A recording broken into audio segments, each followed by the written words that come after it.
students, welcome to my YouTube channel Sahaj Classes. Today we will discuss the topic of 10th class. Are the crystal of salt really dry? कि जो भी salts होते हैं हम उनके crystals लेते हैं तो वो क्या होते हैं, उनमें amount of H2O present होती है या नहीं होती। तो इसके लिए हम एक्टिविटी देखेंगे जो NCERT की बुक है उसकी एक्टिविटी है 2.15। तो इसमें हमने क्या लिया है कि CuSO4 के कुछ सोल्यूशन लिए हैं, ठीक है।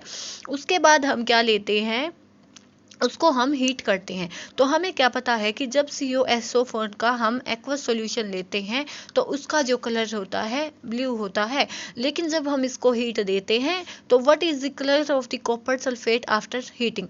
तो जब हम उसको हीट कर देते हैं तो जो H2O की अमाउंट है वो वेपराइज हो जाती है। तो उस कंडीशन में हम क्या बोलेंगे कि जो ये CuSO4 हमें मिलेगा वो कैसा हो चुका होगा, वाइट इन कलर। लेकिन उसके बाद हम तो यहाँ से हम इसकी ऑब्जर्वेशन में क्या लिखेंगे कि जब हमने CuSO4 को हीट किया है तो हमें क्या मिलेगा, वहाँ पे वाइट CuSO4 मिलेगा। उसके बाद हम क्या बोलेंगे कि do you notice water droplet in the boiling tube, where have these come from. उसके बाद कि ये कहाँ से आई होंगी, ये कहाँ से आई होंगी, जो ये CuSO4 है यहाँ से आई होंगी। उसके बाद क्या बोला हमें, add 2-3 drops of water on the sample of CuSO4 obtained after heating. कि ये हमें वाइट सॉल्यूशन मिल गया लेकिन अब हमें इसमें वाटर की ड्रॉपलेट डालनी है तो उस केस में हमें क्या मिलेगा, ब्लू सॉल्यूशन मिलेगा। तो यहाँ से हम ऑब्जर्वेशन देखेंगे कि जब हमने हीट किया क्रिस्टल को तो वाटर वहाँ से हट गया तो जो साल्ट था वो वाइट मिल गया, लेकिन जब हमने उसको मोशन दी, मतलब उसको एक्वा सॉल्यूशन बनाया उसका, तो वापस से हमें क्या मिल गया, ब्लू कलर सॉल्यूशन मिल गया।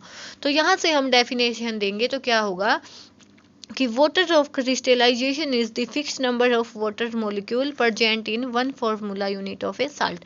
कि किसी भी चीज़ का हम फार्मूला लिखते हैं, किसी भी साल्ट का फार्मूला में लिखते हैं हम, तो उसमें कितने वाटर मॉलिक्यूल प्रेजेंट है तो उसको हम क्या बोलते हैं, वाटर ऑफ क्रिस्टलाइजेशन।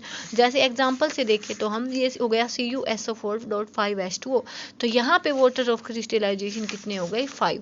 ऐसे ही Na2CO3.10H2O, तो यहाँ से वाटर ऑफ क्रिस्टलाइजेशन कितने हो गए, 10। तो वाटर ऑफ क्रिस्टलाइजेशन की डेफिनेशन हम क्या दे सकते हैं कि it is defined as the fixed number of water molecule present in one formula unit of a salt. अब हमें क्या पता है कि H2O मॉलिक्यूल चेंज होने से ही जो अपना फार्मूला चेंज हो जाता है। कि जब हम वो लेते हैं CaSO4 लेते हैं, जब हम इसमें हाफ H2O लेते हैं तो ये किसका फॉर्मूला होता है, POP का, प्लास्टर ऑफ पेरिस का। लेकिन जब हम इसमें 1.5 H2O मिला देते हैं वहाँ से हमें CaSO4.2H2O मिलता है, तो वो किसका बन जाता है, जिप्सम का।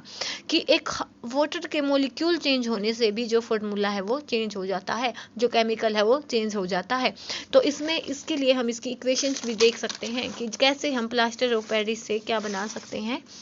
जैसे ये प्लास्टर ऑफ पेरिस है CaSO4.5H2O, जब हम जिप्सम को हीट करेंगे तो उस टाइम पे हमें क्या मिलेगा, जो उसके वाटर हीट करने से वाटर मॉलिक्यूल अलग हो जाते हैं, तो जिप्सम का फॉर्मूला होता है CaSO4.2H2O। हमने हीट दी तो इसके 1.5 मॉलिक्यूल H2O के अलग हो गए और साथ में CaSO4 के साथ हाफ H2O बच गया, तो उसको हम क्या बोलते हैं, प्लास्टर ऑफ पेरिस। तो यहाँ से भी हम लिख सकते हैं कि जो POP कौन क्या फॉर्मूला होता है, CaSO4.5H2O, जिप्सम का क्या होता है, CaSO4.2H2O।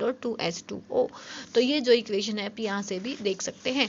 तो ये आज अपना लेसन कंप्लीट हो गया है। कल से हम इसके जो एक तो इन टेक्स्ट क्वेश्चन बचते हैं, पेज है इसका 33, उसके बाद जो इसकी एक्सरसाइज है वो बचती है, उसके बाद हम चलेंगे नेक्स्ट लेसन पे। होप आपको ये समझ आ रहा होगा।